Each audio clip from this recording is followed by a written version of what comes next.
Hello, ladies and gents. Welcome back. Another episode of What's Your Point? We're here today talking about MoviePass, and we're talking about AMC, and we're going to see if AMC, due to some recent news, if AMC is the MoviePass killer. Now, if you're wondering what MoviePass is, first off, it's a subscription service where you pay up to $10 a month, and it lets you see a movie for free every day of a single month. So in theory, you can go see 30 to 31 movies a month for only $10 instead of the 300 that you probably would nowadays. MoviePass used to be around $50. Once they dropped the price, the subscriber base shot up, got super popular. A bunch of theaters don't like the idea. I elaborate on that later. But there's always been this kind of contention between MoviePass and the theaters, primarily AMC, who's the biggest theater exhibitor in America. AMC has now come up with their own rival service. A lot of people are saying, you know, this might be it. AMC might be the thing that knocks out MoviePass for good. So what we're going to do is I'm going to talk about MoviePass a little bit first, just so you understand kind of where we're coming from in the story. Then I'm going to bring up AMC's new rival service, and we're going to compare and contrast, and then we're going to see if AMC really is the MoviePass killer. So, first, MoviePass. You got two plans. You can either do the $10 movie every day for a month, or if you don't want to pay $10, you can pay $8 and you can see 3 movies a month. And that appeals to the person that goes to the movie every Friday, goes to see the blockbuster thing, and doesn't really do anything else. With MoviePass, that movie every day is a standard 2D movie, no 3D, no IMAX, no Dolby, massage chair, Fiji hibachi, whatever. It's just a plain old movie. You get a little card in the mail, and you get your app. Whenever you go to the theater, you have to be about halfway in the parking lot. It's weird. They track you by GPS. And you got to check into your movie, pick what movie you want, what time. And then what that does is it preloads a certain amount of money onto the MoviePass debit card that you just go up to the box office and pay with, and boom, you're in the movie. So you're going to have a couple questions, mainly, well, if I'm only paying MoviePass $10 and MoviePass is paying for all my tickets, how do they make money? MoviePass is related to a data analytics company called Helios and Matheson, who have a majority stake in the company, and what they do is, just like I mentioned, they collect data on consumer patterns, demographics, like what movies are you going to see, when are you going to see the movies, where are you going to see the movies, who is watching what movie. Helios and Matheson collects that information and sells the data to third-party companies. One of the examples they suggest is that, oh, if you're going to see a movie and we're paired with a restaurant that's right next to the movie theater, maybe you can flash your MoviePass card and you'll get a free appetizer. And while you get a free appetizer, you probably want a drink, and then you want, like, lunch. And so whenever MoviePass pairs with a restaurant, MoviePass will get a little bit of kickback from what you spend over there. Maybe that's a suggestion I think they brought up. It's kind of like when YouTubers do sponsorships and they say, if you use my link, you'll get a percentage off. And of course, whenever you pay using their link, the YouTuber gets some kickback off of that. They make some money. Now, the problem with that is that the data that MoviePass and Helios and Matheson collects is only as valuable as the people who are willing to buy it think it is. So the problem that has arisen is that MoviePass spends a lot of money. According to an article by CNN Money that was released in May, MoviePass spends a little less than $22 million a month. Helios and Matheson, in total, cash and some of their assets, the company, they only have about 44. So MoviePass is hemorrhaging money bad. And while the CEO does state that, oh, we've got access to $300 million, we're going to get more subscribers, and eventually this data collection, it really is about how many people we've got. And if we've got a lot of people, then our information becomes more valuable. That sort of hemorrhaging money has caused the stock price to plummet. It's down past $1 at this point. And it's becoming difficult for MoviePass to basically keep afloat. They sold $164 million in bonds just so, if you investors, you want to buy some of MoviePass, we can scrounge up some coin and try to keep the business floating. Now comes AMC. And AMC is been against MoviePass since the beginning. There was a lot of contention, a lot of fights, and I think it's because they kind of saw the business model as like very fickle, and this won't last. You can't really sustain something like this. So what ends up happening is there's going to be a period of time where AMC themselves, I think, makes less money than they would if they were to just let people buy tickets on their own. So on June 20th, AMC released their rival service, which is AMC Stubs A-List. There are two major differences, one of them being you can only use AMC Stubs with AMC theaters versus MoviePass, which, as long as you can get to the theater and as long as they accept it, you can go to Cinemark, you can go to Studio Movie Grill, you can go to the Angelica Theater, what have you. And the biggest difference is that AMC is charging $20 a month instead of the maximum MoviePass of $10. With AMC, you can go see 3D, IMAX, Dolby movies, basically everything except special events like the opening day double feature fan events, like the one they had for Ant-Man, like Ant-Man and the Wasp. You can't use your Stubs list for that. You can't use it for like boxing fights or the opera. You can also reserve tickets online. You can do that with MoviePass, but MoviePass has restricted e-ticketing theaters. Over here, we can really only use e-ticketing for the Studio Movie Grills in the area. Everywhere else, you have to be actually at the theater and GPS like 300 feet away. Even with e-ticketing, you can only reserve it on the day of, whereas with AMC, as long as the ticket is available to be sold, you can reserve your ticket there. And with AMC Stubs, they, instead of doing 3 movies a month or a movie every day of the month, they let you have 3 movies a week. And unlike MoviePass, where you can only see 1 movie every day, if you wanted to go see 3 movies in a day, you could do it. If you wanted to do it Monday, Thursday, Sunday, that's cool too. Even with reserving tickets, you can reserve 3 movies. You just can't reserve more than that, obviously. You can also tack on your AMC Stubs Premier account, which is like your rewards program for popcorn and concessions and crap. And that's all tied together. You get points based off of the $20 that you spend a month, I believe. You can also buy your friends' tickets with your free ticket on the same order. MoviePass didn't do that. This program came out June 26th, and either on the same day or the day after, I don't know specifically because MoviePass's website says only 5 days ago, and it's July 2nd. But they announced a couple of new additions and new programs that they were going to start rolling out.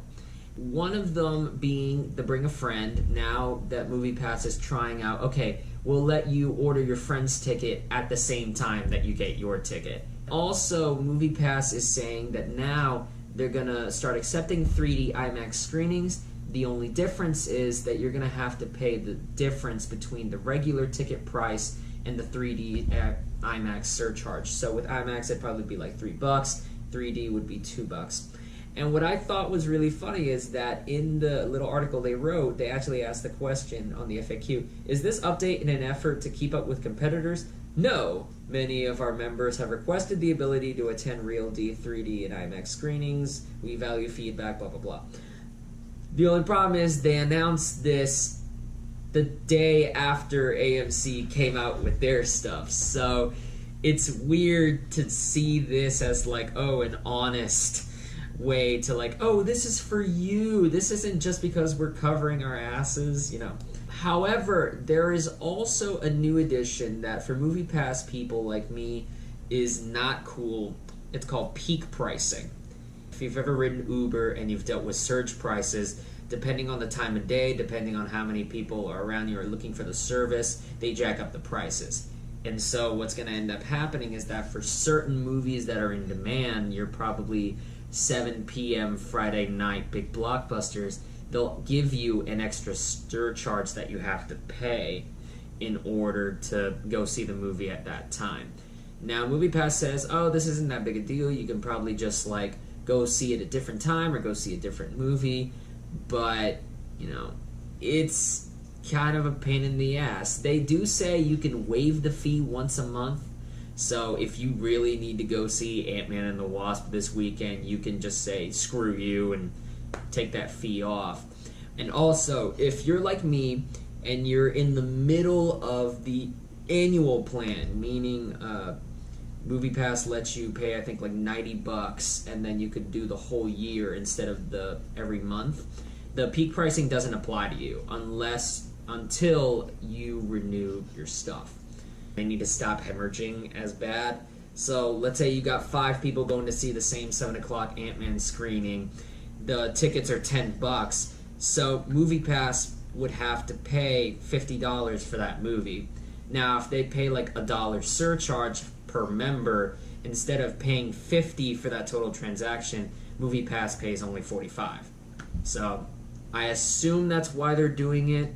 I assume that they need to try and keep making money on the side.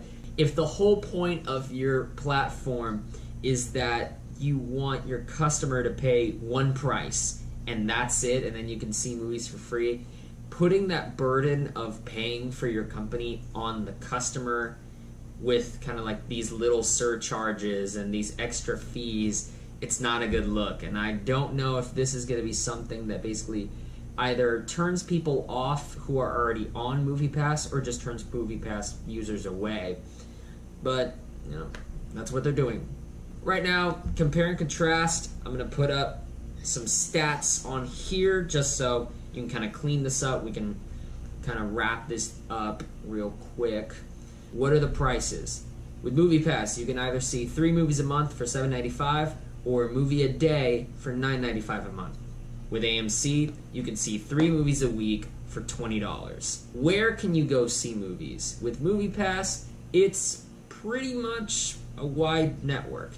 You can go see it at Cinemark. You can go see it at AMC. You can go see it at the Angelica. Anywhere that supports a MoviePass app, you can go see it. Whereas with AMC Stubs, obviously, you can see AMC movies. Can you reserve tickets in advance? With MoviePass, only available with e-ticketing theaters on the same day, whereas with AMC, you can reserve it at any place that has reserved seating anytime those tickets are available. The only restriction, like I said, is those 3 movie reservations at once. You cannot reserve more than that on the app. Can you see 3D IMAX with MoviePass? You will be able to. I don't think they've officially released this yet. It's important to keep updating the app. But you can go see 3D IMAX movies if you pay the difference. With AMC, you can go see 3D IMAX, Dolby Atmos, Cinema, D-Box, what have you. Can you buy your friends' tickets on the same order? MoviePass is going to roll out that option soon. AMC, you can do that right now. Now we're going to go into the final verdict. Is AMC the MoviePass killer? Time will tell.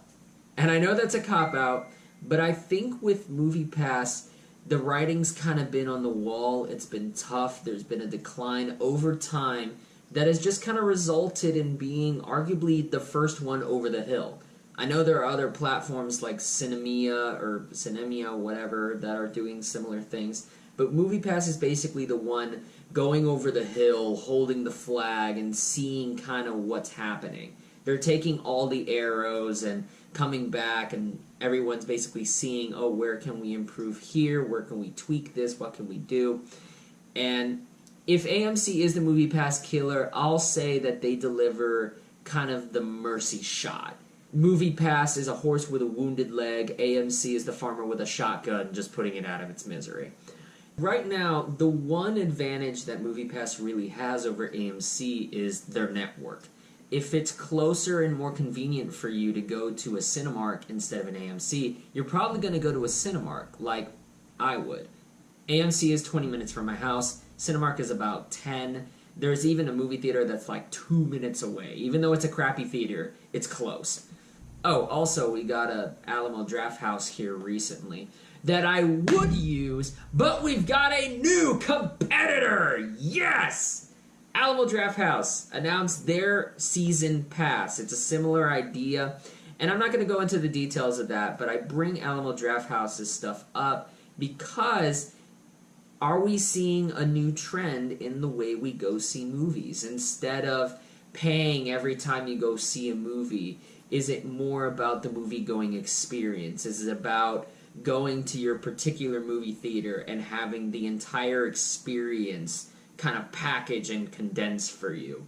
With AMC, I mean, they're tying their premiere thing and their Stubs account with the A-List, so it's not only about the points that you get for going to see their movies, it's also about getting points for popcorn and different perks for being a loyal customer in order to compete with stuff like streaming and kind of the rise of on-demand distribution. If theaters are going to survive, they need to kind of give their customers a reason to go. And so I think these new subscriptions, in order to help lower down the cost or to kind of give you perks and benefits and gifts and reasons to stick with them instead of staying home or going somewhere else, I think that might be a trend that happens. I guess we'll see if audiences are more receptive to the idea of the total package or having a wide variety of choice. Is it more important that when you go to a movie theater, you get all your special goodies and perks? Or is it more important that if you can't go see a movie because it's sold out, that you can just like go right across the street and still be able to go see that movie for free? I guess time will tell. If MoviePass learns a lot from what their competition is doing and maybe tweaks their own ideas, maybe MoviePass will see a resurgence. I don't know. Time will tell. I'm hoping this video helped at least clarify some couple of questions that y'all may have had. That's my time. Thank you very much for sticking around if you did through my rambling nonsense. If you liked the video, like it, subscribe, follow our social media. It's all down in the description. As far as new movies we're going to go see, Ant-Man vs. the Wasp is coming out this weekend. And then I'm trying to win screening tickets to go see Subscriber next week. Brittany and I are going on vacation later this month, so we may or may not have a video up for the middle of July. We definitely will be back before Mission Impossible Fallout, though, so I'm excited about that. And until next time, like I said, thank you very much for watching. Greatly appreciate that. Hope you all have a good day. See you later. Quick addendum to the video right now. So here's CNNmoney.com today.